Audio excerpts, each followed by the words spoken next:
Patricia Gibson is the SNP candidate for North Ayrshire and Arran in this year's general election. I'm hoping to be elected to Westminster because I'm hoping to be a strong voice for the people of North Ayrshire and Arran and an advocate for their interests. It is a disgrace that people feel so remote from the politicians that they elect. Westminster feels like a very far away place to most people in Scotland. The Labour Party has taken Scotland for granted for far too long. The Tories clearly ignore Scotland and have no interest in Scotland, and it's important we get strong SNP voices in the House of Commons fighting for local communities and being an advocate for people who have felt excluded and marginalised for far too long. These constituency volunteers have been impressed with Patricia. She works in education, so day in and day out she's coming into contact with young people. Young people today are worried about jobs, about getting a roof over their head. They hear their parents also about being concerned for them. So I think Patricia has an empathy with young people, will work hard for young people, and I see day in, day out, working alongside her, how much she is trying to represent the views of all the people in this constituency. So I have confidence that she will make a good MP. We should not have food banks. What's Patricia going to do for that? She's going to stand up and speak for those people.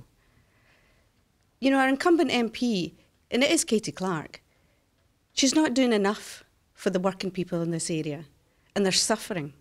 And the people that have loyally voted Labour all this time deserve better.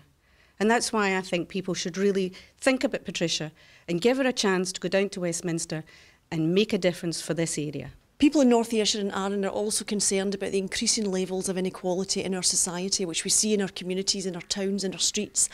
Increasingly huge numbers of people are visiting food banks. A third of our children are in poverty.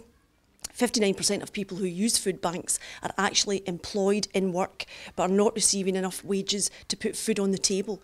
Now, in a country as rich as Scotland, it is a disgrace that anybody in North Ayrshire and Arran, or indeed anybody in Scotland, is forced to use food banks to keep body and soul together and put food on the table. We want control over benefits and tax, real decision-making brought home to Scotland so that we can improve the lives of all the people of Scotland, all of the people in our towns and villages in North Ayrshire and Arran. We can create a more prosperous, more equal society and release the potential of the people of North Ayrshire and Arran and across Scotland. At a recent hustings in Ardrossan, Patricia showed some of the passion she would bring to the House of Commons. In every other country, deficits have been cut through economic growth, and we should do likewise.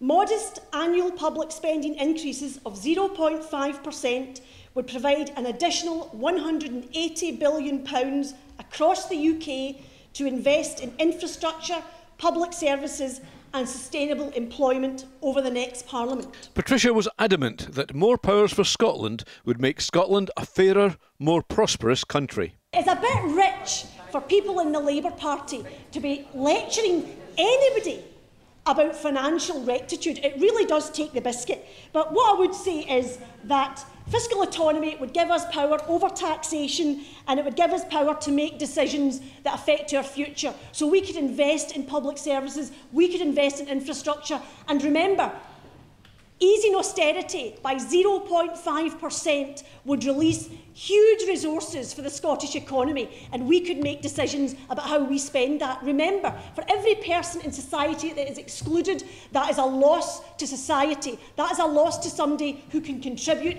and flourish and create a more inclusive society. And I would say, in 2 of the last 4 years, our deficit would have been smaller than that of the UK. In each of the past 34 years, tax revenue per person in Scotland has been higher than in the UK. And if you're here tonight telling me that Scotland can't pay her way, that's not an argument for the Union, that's an argument against the Union. Well, I became politically aware at quite a young age. I came from a very deprived, very poor background. We grew up in poverty, a large family. And when I was growing up, I looked around and there were lots of people like me, and their families went out faithfully every election and voted Labour, and I couldn't see that Labour were able to improve their lives. What I also noticed growing up in the 80s under Thatcher was that people voted Labour, and Labour simply could not protect them from the excesses of Thatcherism. Labour were not able to stop one factory closing. They were not able to defend Scotland against the poll tax. They simply were either unwilling or unable to do so.